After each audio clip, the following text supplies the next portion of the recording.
God bless you, sir. So, I don't want to take so much of our time. Please permit me as I read briefly.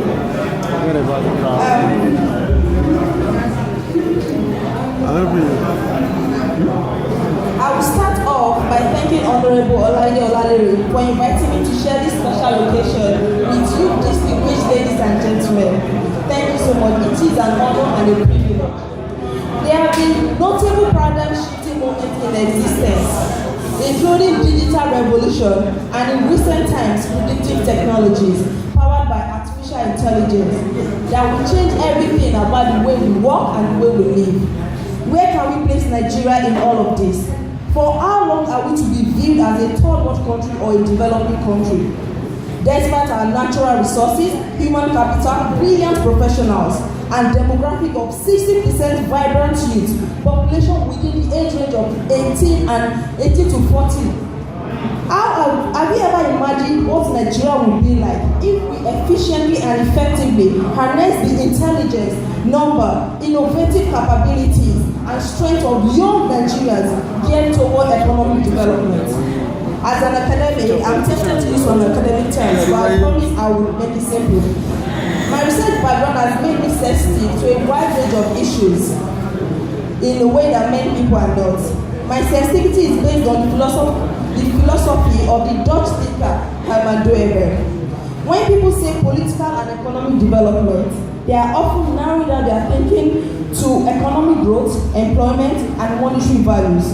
But there is so much more. Bona 2018 defines political economy as the study of the relation of human society to its material wealth. Doever let us see that there is much more to development than just this. He argued that there is around 15 aspects that are important in life. For instance, the peaceable and ethical aspects of self-giving, generosity, trustworthy, and open to vulnerability. But these have been overlooked for decades. My research experience has given me a firm belief that we are not here to serve only our political leaders. Rather, we are to serve the people for a higher sake. If you can embrace this mentality as youth and begin to see things differently and purely, I'm sure Nigeria shall be great. Before I go any further, it would be wise to define in clear and categorical terms who qualify to be referred as a youth. According to the United Nations, youth is best understood as a period of transition from dependence of childhood to adulthood. However, member states have individual definitions of youth and youth categorization. But for the purpose of this presentation, I will refer anyone between the ages of 18 and 40 as a youth. I believe that the core of development ought to be driven by the strength and zeal of the youth. The honor and the capability of the young should no longer be undermined. It is not just for the old men to dream dreams and tell the young ones what to do, but the young we also need to see visions.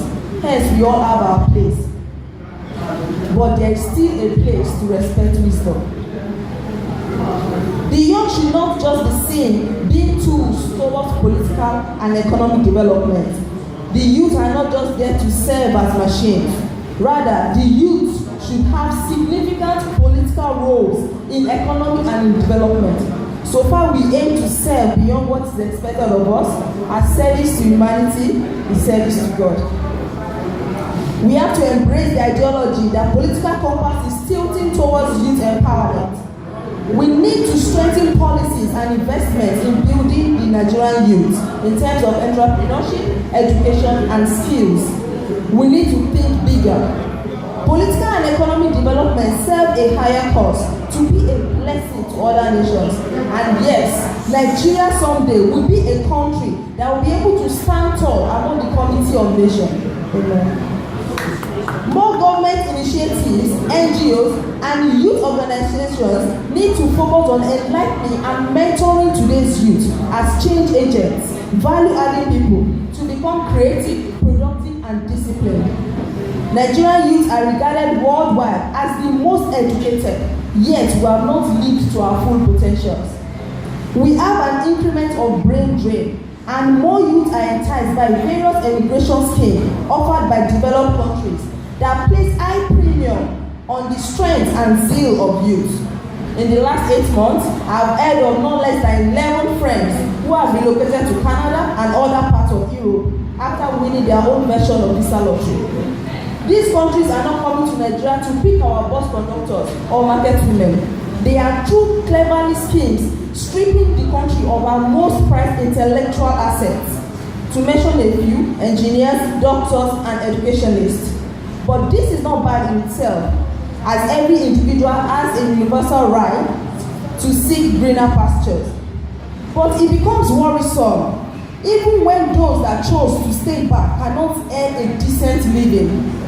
Currently, as a nation, we are doing little or nothing to stop the national brain drain.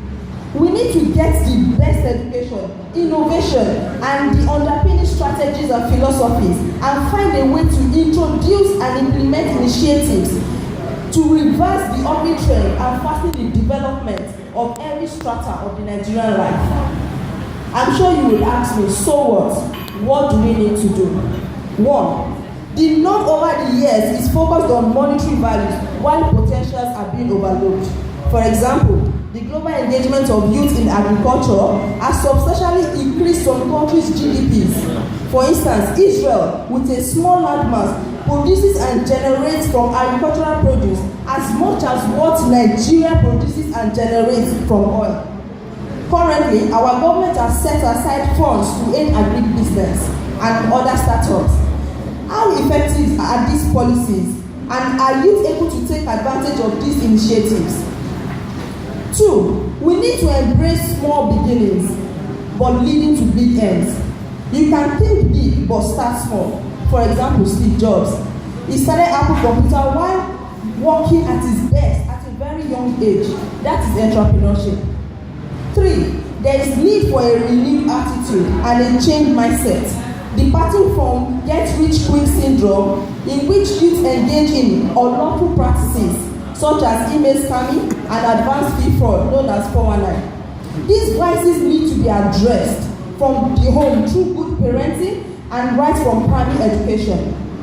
4. A situation where a graduate struggles to make ends meet and viewed as unemployable by recruiting organizations must not be acceptable. We need to invest in skill acquisition in addition to educational qualification. By all means, acquire skills. The Nigerian society needs to value hand skills or vocational skills. And 5, youth participation in politics cannot be overemphasized. As our dear Honorable Olaide really said in his speech about how we can see the precedents of the past, of how these people actually started at the age of 23, 30. So what's happening to our today's youth? There is a generational gap in leadership which youth needs to fill. Not just filling the void, but addressing the obvious shortcomings of past governments. Youth engagement in leadership is a sustainable way to have a seamless transition from generation to generation. 6, it is crucial to make ourselves potential leaders. Therefore, we must refine our behaviors, attitudes, and mentality. We need to be men and women of service, selflessly serving in communities where we find ourselves, leveraging on social platforms to rebrand the image of our country towards creating a new Nigeria. And 7, it is vital that the youth think about building reputation and not only focusing on making money. When you have a good reputation, you become electable. The fastest way to aid economic development is to get involved in politics. It is by getting the right people into the right positions. As youth, we need to participate more, not just by voting, but joining political parties and participating in decision making. Nigerians all over the world are perceived intelligent and industrious in every sector you find them. We are filled with so much zeal and determination to succeed. We have many Nigerians that proudly excel in the works of their hands. To name a few, from Forbes under 30, making exploits as of today, we have a total of 18 Nigerians working at middle and top executives at Facebook. This team of elite Africans is led by Ime Akibong, who currently occupies the post of Director of Strategy and Partnership at the company.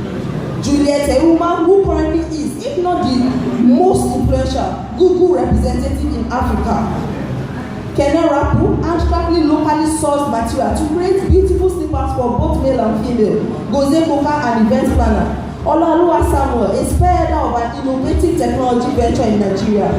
In Eze of Asoebi Bella, a promoter of traditional styles. We are very well familiar with Linda Ikeji and our own Nigerian artists, Spells, Simi, Tiwa Savage, to mention a few. I'm amazed by the works of many Nigerian youth, the likes of Dolly Children Foundation, Debola Williams, Nanka Parel, Softform NG, SLK Comedy, Fably by Daring, Ugo Moye, Otto Orange. These are Nigerians and they are being appreciated by Forbes. But what's happening to us in Nigeria? Since the social media reaction towards hashtag lazy Nigerian youth, many young Nigerians started creating business opportunities and others creating more awareness of their ventures, advertising their businesses and showcasing how they work hard to make a living in the country with little help and support available to them. This period in history has created a wake-up call to Nigerian youth to rebrand ourselves, explore our potential and live up to global standards. This period has also made youth become more enlightened of their ability to influence change and make significant contribution in the